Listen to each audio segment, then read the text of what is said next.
Welcome back to another video guys. और आज का वीडियो काफ़ी ज़्यादा इंपॉर्टेंट होने वाला है क्योंकि इसके अंदर हम आप लोगों के जो BEVAE 181 है एनवायरमेंटल स्टडीज़ उसके सारे इंपॉर्टेंट क्वेश्चंस को डिस्कस करेंगे। और बेसिकली ये एक मिक्स होगा जो प्रीवियस ईयर क्वेश्चंस हैं हमारे उनका ही। चलिए तो बिना किसी वक्त गवाए मैं शुरू करता हूँ और जल्दी जल्दी आपको एक्सप्लेनेशन देता हूँ इनके। तो जो एक पहला क्वेश्चन है, मतलब ये हर बारी रिपीट करता है। बेसिकली एक आपके रिपोर्ट के बारे में पूछा जाएगा जिसका आंसर ग्रो हरमन ब्रैटलैंड होता है, या फिर मतलब यही होता है जो इनका नाम आता है ना, ग्रो हरमन ब्रैटलैंड इनका पूरा नाम है ये। चलिए, the concept of sustainable development was formally defined in. तो ये जो इनकी रिपोर्ट थी ना हरमन ब्रैटलैंड की सस्टेनेबल डेवलपमेंट के ऊपर, तो उसके अंदर डिफाइन किया गया था सबसे पहले सस्टेनेबल डेवलपमेंट को। और सस्टेनेबल डेवलपमेंट का मतलब क्या होता है, जो हिंदी वाले होंगे उनके लिए बताऊं, सतत पोषणीय विकास होता है। मतलब ऐसा हमें विकास करना चाहिए जिससे आने वाली जनरेशन के लिए भी जो हमारे रिसोर्स ऑफ एनर्जी हैं वो बचे रहें। लेकिन जो आने वाली रिसोर्स जनरेशन है वो बिल्कुल डिजर्व नहीं करती। इंस्टाग्राम जाके देखिए आप। चलिए, next, moving from pollution intensive economic production to environmental friendly process is. तो इसको टेक्नोलॉजिकल ट्रांजिशन कहा जाता है। मतलब जब आप एक पॉल्यूशन इंटेंसिव इकोनॉमिक प्रोडक्शन को इन्वायरमेंटल फ्रेंडली प्रोसेस में ले जाते हैं ना, तो इस प्रोसेस को कहा जाता है technological transition.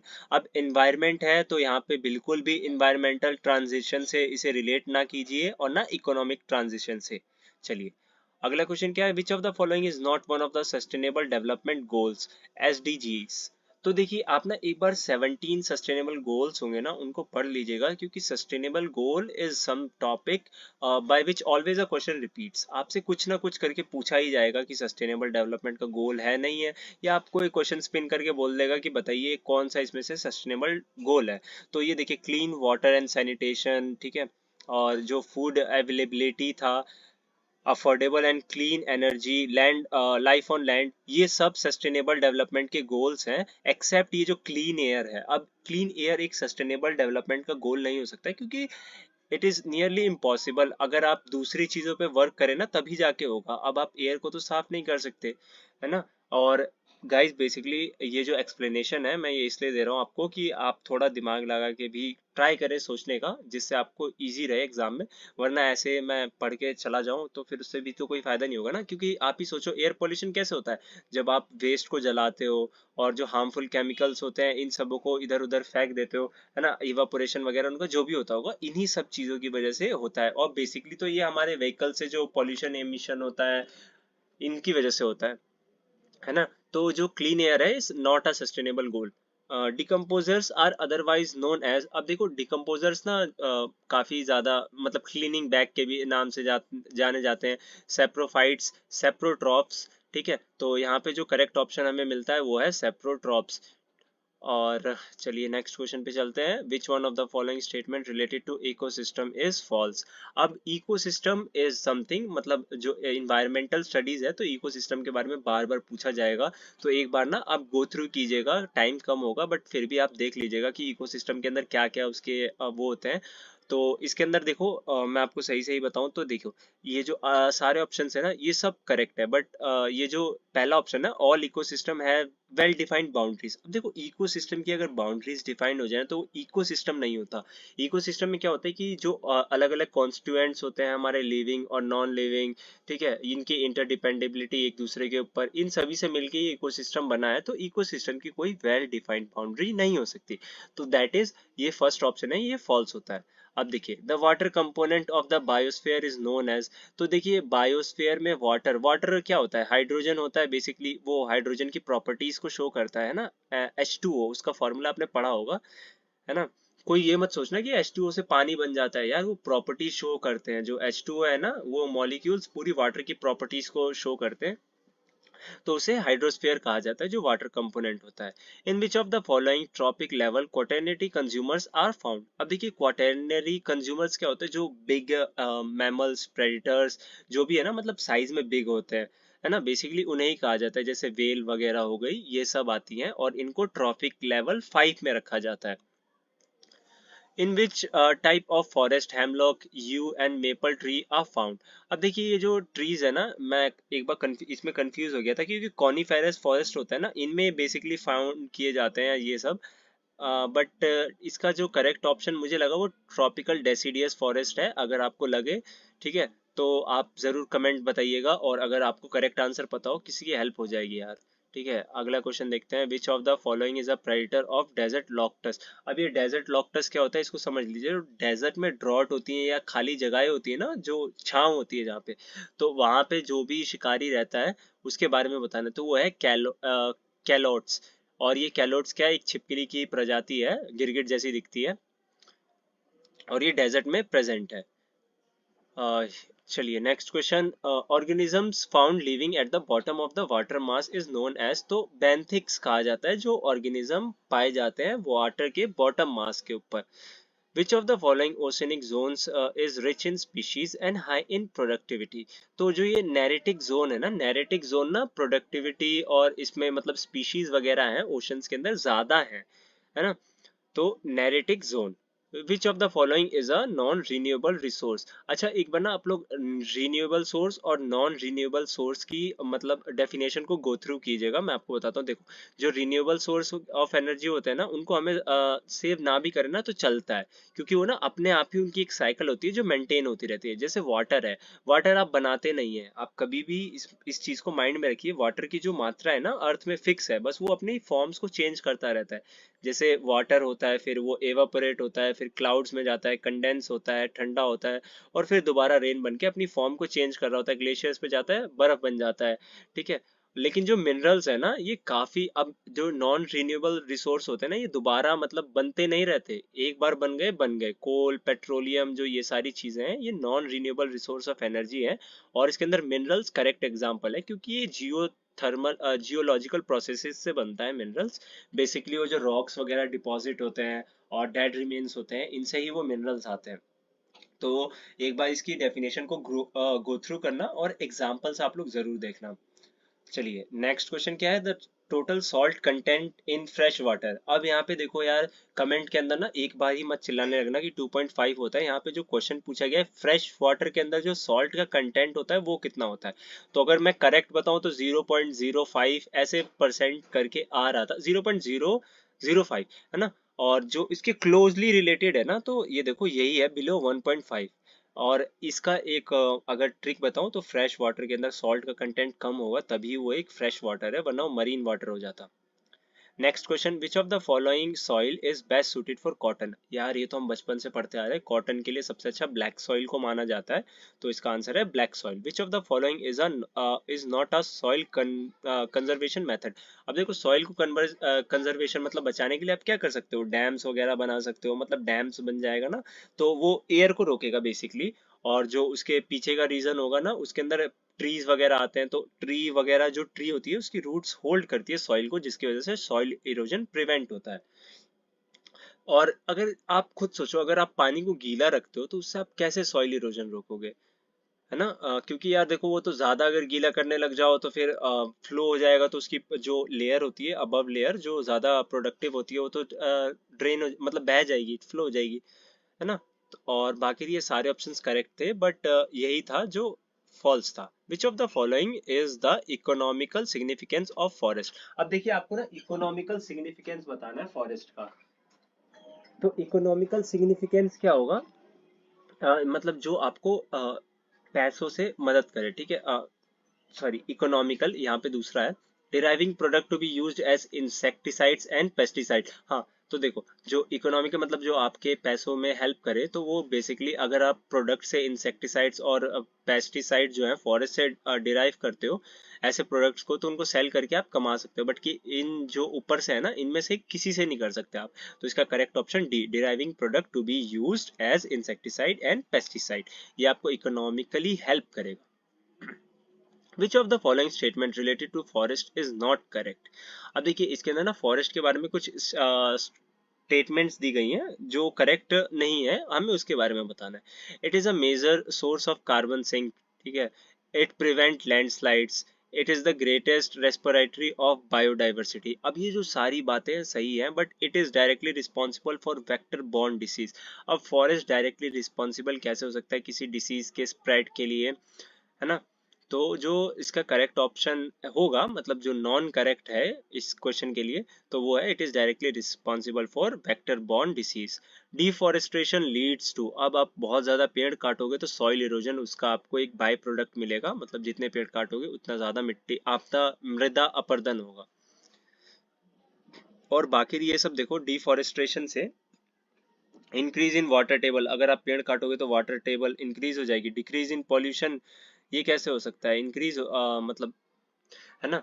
Decrease in pollution तो नहीं होने वाला डिफॉरेस्टेशन से, इंक्रीज ही होगा, क्योंकि जो अपने पेड़ भी होते हैं ना, ये भी मतलब जो पॉल्यूशंस होते हैं इनको कम करने में काफी एक्सटेंड तक हेल्प करते हैं। Which one of the following species is highest in number in the biodiversity? अब बायोडाइवर्सिटी में सबसे ज्यादा हाईएस्ट कौन है? तो अगर आप वैसे देखें तो इंसेक्ट्स और माइक्रो ऑर्गेनिजम्स है ना, इनकी सबसे ज्यादा स्पीशीज होती है। माइक्रो ऑर्गेनिजम्स की तो इतनी स्पीशीज है कि जो डिस्कवर भी नहीं की गई, तो इसका जो करेक्ट आंसर है वो है micro organisms. Which of the following biogeographic zone cover the largest area in India? अब देखिए इसके अंदर हमें बताना है कि जो बायो जियोग्राफिक जोन है जो पूरे इंडिया के रीजन को कवर करता है वो कौन है? दक्कन पेनिनसुला।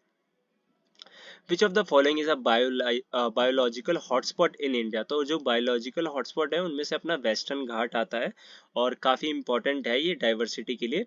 ठीक है, तो इसका करेक्ट ऑप्शन है Western Ghat. Which of the following is not an indirect use value of biodiversity? तो वो है bequest value.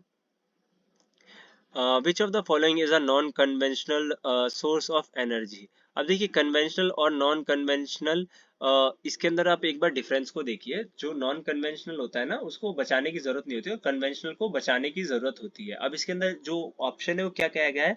Not a non conventional means conventional होना चाहिए, तो वो है एटॉमिक एनर्जी। बाकी ये सब तो यार देखो नॉन कन्वेंशनल ही है। सोलर एनर्जीज को मत बचाओ, विंड को भी मत बचाओ, जियोथर्मल को भी मत बचाओ, ये अपने आप है ना? और काफी सफिशिएंट अमाउंट में है, क्योंकि जब तक पृथ्वी है तब तक, मतलब पृथ्वी का एग्जिस्टेंस भी लगभग सूरज और विंड की वजह से ही है। और ये जो जियोथर्मल एनर्जी है ये तो आती रहती है, मतलब ये जो सी होते हैं हमारे, इनकी वजह से आती है। सॉरी, जो मिट्टी अपनी अर्थ है उसके अंदर की जो हीट है ये उससे है। वो टाइडल एनर्जी होती है जो सी की वजह से आती है। Which of the following area in India is consider to be suitable for geothermal energy? तो जियोथर्मल एनर्जी के लिए जो सबसे सुटेबल एरिया है वो है north western Himalayas. More than half of energy need in India is met by, तो जो एनर्जी की नीड होती है इंडिया के अंदर वो पूरी की जाती है कोल से। कोल के ऊपर अभी भी हमारी डिपेंडेबिलिटी है, हम कितने भी नॉन कन्वेंशनल कन्वेंशनल सोर्सेज कह दे, बट कोल मेजर एनर्जी की रिक्वायरमेंट को फुलफिल करता है। ठीक है, अगला देखिए, ऊर्जा ऊर्जा ग्राम्स क्या है? मतलब ये एक हिंदी वर्ड है जिसको इंग्लिश में लिखा गया। ऊर्जा ग्राम वो है ना, villages in which non conventional alternative system has been installed by the government on an exponential basis. अब ऊर्जा ग्राम, ऊर्जा से क्या समझते हो आप कि जो सोर्स ऑफ एनर्जी है ना वो, तो ऐसे विलेजेस हैं जिसके अंदर नॉन कन्वेंशनल अल्टरनेटिव्स को इंस्टॉल किया गया है। ठीक है, एक लार्ज बेसिस में गवर्नमेंट के द्वारा। विच of the following is example of selective destruction? ये क्वेश्चन पक्का रिपीट होगा, इसको मार्क कर लेना। Pigeon, passenger pigeon selective destruction का एक एग्जाम्पल है। Which of the following animal is not a part of commercial hunting? तो मतलब जिसको, मतलब पैसों वगैरह के लिए नहीं मारा जाता, तो वो एक व्हेल है। डियर को उसके सिंग के लिए मारा जाता है, एंड स्नेक्स को उनके वेनम के लिए, और वाइल्ड एस को उसकी स्किन या फर वगैरह के लिए। लेकिन ये जो वेल है ना ये कॉमर्शियली इसको नहीं मारा जाता। विच of the following is not N example of invasive species? Basically invasive species क्या होती हैं? जो बाहर से आई होती हैं और किसी एनवायरनमेंट में एग्जिस्ट करती है, तो वो है स्वीट पी। अब देखो इसके अंदर क्या लिखा है? Not an example of invasive species, मतलब वो एक इन्वेसिव स्पीशीज नहीं है। ये वाटर हायासिंथ है ना, जलकुंभी होती है, और कांग्रेस वीड, ये कांग्रेस के टाइम जब बाहर से हमारे पास वो आया था ना अनाज वगैरह, उस टाइम में आई थी, और ये जलकुंभी भी बाहर से आई थी। लेकिन ये जो स्वीट पी है ना ये पहले से ही है ना? तो ये नॉट एन, और ये मैस्क्यूट ये भी बाहर से ही आई है।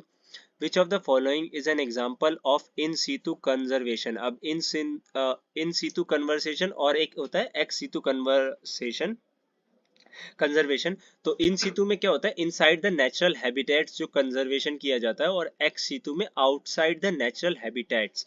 ठीक है, एक्स सीतु का एग्जांपल आप मान सकते हो जो ये एक्वेरियम्स वगैरह होते हैं, लेकिन जो इन सीतु का एग्जांपल है वो है एक नेशनल पार्क। नेशनल पार्क में क्या होता है, इनसाइड द नेचुरल हैबिटेट, मतलब जहाँ पे वो एनिमल रहता है उसको ना एक मतलब प्रोटेक्टिव एरिया में वो कर दिया जाता है, वहां पे आप जा सकते हो ऑल्दो, ठीक है, लेकिन वो उसका नेचुरल हैबिटेट होता है, तो उसको कहा जाता है इन सीतु, और वो है नेचुरल पार्क्स।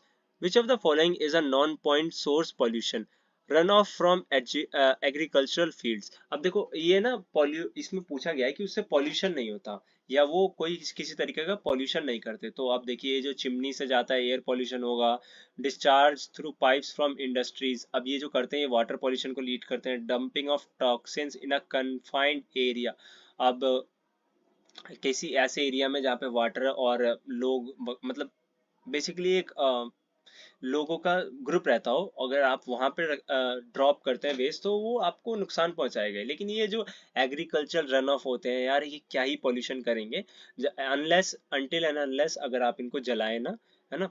अगर दिल्ली से हो गए तो पता ही होगा कि जैसे ही दिवाली होता है उसके बाद के टाइम में कहते हैं कि हरियाणा ने फलारी जलाई, पंजाब ने जलाई, तो दिल्ली के अंदर ये धुआं आया, है ना, और फिर एयर पोल्यूशन बढ़ जाता है हमारे यहाँ का। विच of the following is not a primary pollutant. तो जो सल्फ्यूरिक एसिड है ना H2SO4, ये कोई पॉल्यूटेंट नहीं होता।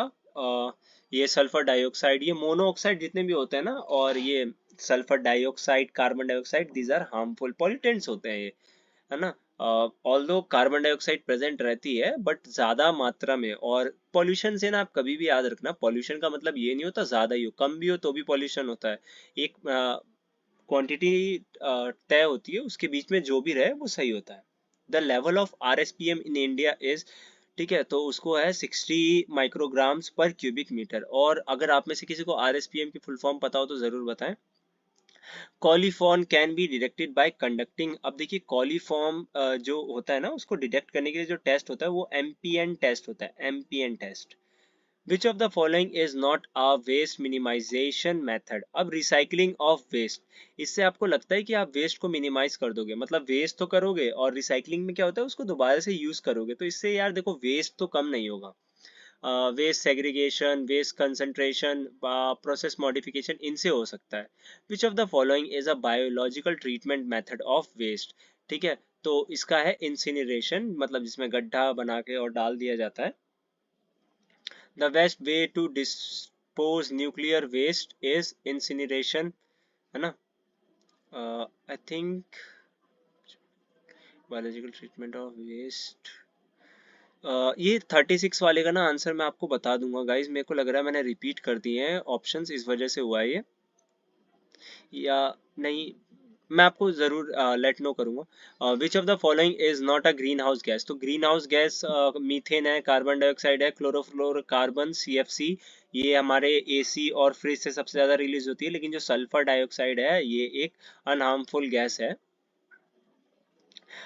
जब तक ये सल्फर मोनोऑक्साइड ना हो जाए।